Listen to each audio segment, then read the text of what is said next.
too shabby. Hey there, and welcome to Travels Uncorked. I'm Eric, and we are bringing the world of wine to you.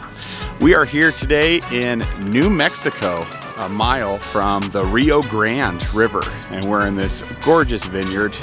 This is Casa Rondeña, one of the more picturesque places that you will see in New Mexico, and especially in the wine world of New Mexico. We're gonna try this place out. You can see they got amazing, gorgeous grounds behind me, some amazing buildings.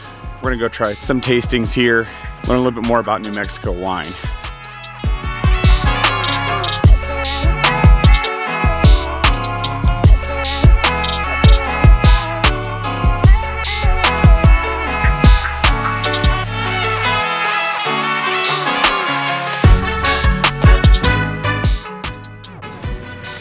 Cheers. Cheers.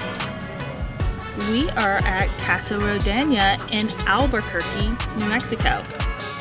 I'm sure you're thinking, what? Albuquerque, New Mexico? They got good wine? Oh yeah. They've been producing wine for over 400 years. I believe the monks and 1600s. Yeah, brought it over. I know, for example, Casa Rondeña, theirs is from the Franciscan monks. That came over around 400 years, 1629 to be exact, which is what we happen to be drinking. Yeah, this is a 1629 is what they call it. It's what they also call their wine club here.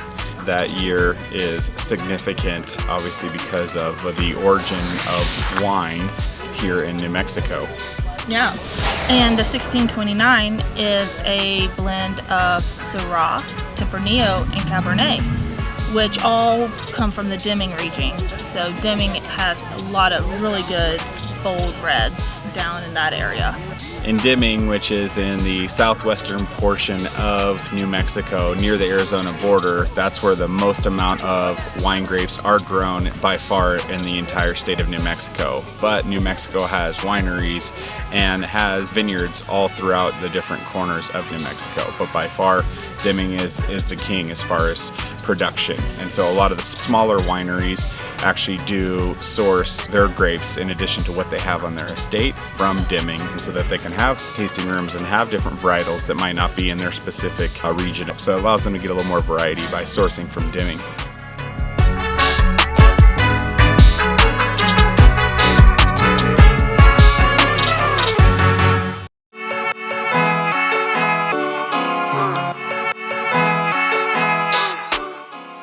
And earlier we were talking with Ryan, who happened to help us in the tasting room, and we were talking about the gorgeous grapes that they have here on property, and their estate-grown grapes are Riesling. Riesling, yep. And they do have, I believe it's a Serenade right now, a Serenade blend of Riesling and Viognier. Yep, grapes. all Riesling here on the estate. They have elaborate grounds here. There's a really nice tasting room, but it's also an event center, a wedding center. They have some guest houses here as well, and then obviously a few acres of vineyards too. Pretty scenic place. There's always a lot of traffic here. It seems like it's a very popular place, and we're only a mile or so from the Rio Grande. Speaking of the Rio Grande, this is the Rio Grande AVA, because obviously a lot of the grapes that are grown follow the Rio Grande River. So starting up in Santa Fe and then coming all the way down to Albuquerque and a little bit south of Albuquerque is this one huge AVA. Not too shabby. Let's do a cheers. Cheers.